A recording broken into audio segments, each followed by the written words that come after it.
दुर्दैवी अपघात झाला. ते अपघात करून मनसून झालं. आजही आमचं मन दादा आपल्यात नाही ते मान्य करायला तयार नाही. आपल्या घरातला कोणीतरी करता मनुष्य आहे, आपण कोठे झालो असं आम्हाला वाटतं. म्हणजे झालंय त्याला आपण काही म्हणू शकत नाही. आज मी माझ्या परिवाराच्या वतीनं, माझ्या भवानी सेनेच्या वतीनं दादांना श्रद्धांजली अर्पण करतो. धन्यवाद. दुःखाचा हा क्षण, कारण संपूर्ण आयुष्यामध्ये कधी असं वाटलं नाही की इतका काम करणारा, कल्पनेनं शब्द दिला तर त्याचं सोनं करणारा, बऱ्या पहाटे ज्याच्या दिवसाची, त्या माणसाच्या दिवसाची सुरुवात आहे. कारण आपण मोबाईलवर, TV वर अनेक वेळेस ऐकलं की दादा कुठल्यातरी रस्त्यावर कुठल्या तरी बांधकामाला 6 वाजता व्हिजिट देतात आणि त्या कामाची संपूर्ण पाहणी करतात. त्यांचं ते दुहेरी कारण असायचं की आपला गाड्यांचा ताफा, सर्वसामान्य माणसाची कुठं अडचण होऊ नये म्हणून त्यांची जर दिनचर्या पाहिली तर सकाळी 5ला उठलेले दादा जेवण केल्याशिवाय कुठल्याही कामावर कधीच ते व्हिजिट देत नाही.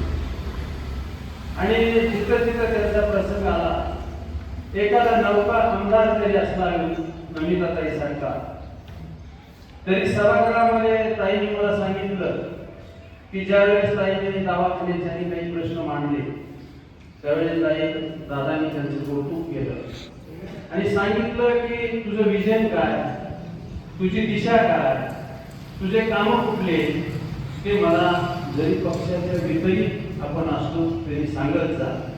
पण इतकी दिशा असणारा हा माणूस, कारण त्या दिवशीची जी सकाळ होती, मी बैठकीत बसलो होतो आणि कोल्हापूरहून अरुण काकाचा फोन आला की असा असा विमानाचा अपघात झाला आणि अजितदादा त्याच्यात आहे.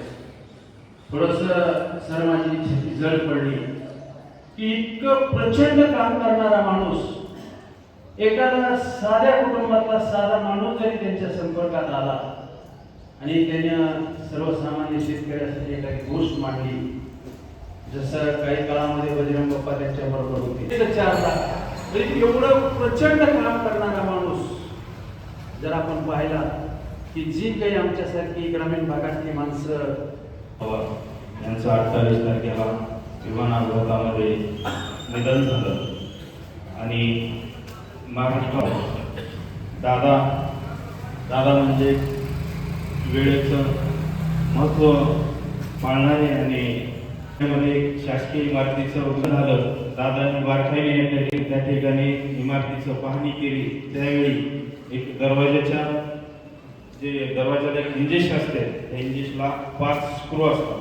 तर त्या ठिकाणी 4, 3, 3, 4 असे स्क्रू होते. तर त्या ठिकाणी बारकाईने पाहिलं आणि गुत्तेदाराला, त्या संबंधित गुत्तेदाराला बोलून घेऊन त्यांनी त्याला सुनावलं की हे स्क्रू कमी कामात आहे, त्याचे पैसे तुला कमी मिळाले का त्याचे पैसे काय केलेस. इतकं बारकावा बघणारे दादा आज आपल्यात राहिले नाही. अशा महान नेत्याला या ठिकाणी मी व माझ्या कुटुंबाच्या वतीनं भावपूर्ण श्रद्धांजली अर्पण करतो. वेगवेगळ्या प्रसंगातनं मोठे साहेब असतील, सुमित्रा वहिनी असतील, दादा असतील, फार जवळच नाही पण कार्यक्रमाच्या निमित्तानं आमचं भेटणं वगैरे व्हायचं. सर्वांना आपल्याला माहिती आहे की पवार कुटुंब म्हणजे, ह्या पवार कुटुंबाला कदापि ईश्वरी देणगी असावी हे पुरोगामी विचाराचं. ज्या दिवशी आम्हाला कळालं की, म्हणजे तुम्हाला आश्चर्य वाटेल की ज्या दिवशी हा प्रकार घडला, साधारणतः 8:45 जो तो प्रकार घडला, मी जिथे राहतो साधारणतः आमच्या ह्याच्यापासून ते विमानतळ आहे एक 12 किलोमीटरवरती आहे.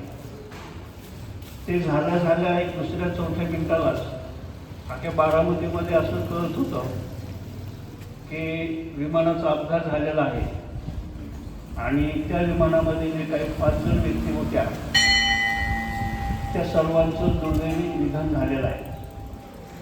पण अशी कोणाची ताकद आणि हिंमत होत नव्हती की त्याच्यामध्ये अजितदादा आहेत आणि असं झालेलं आहे.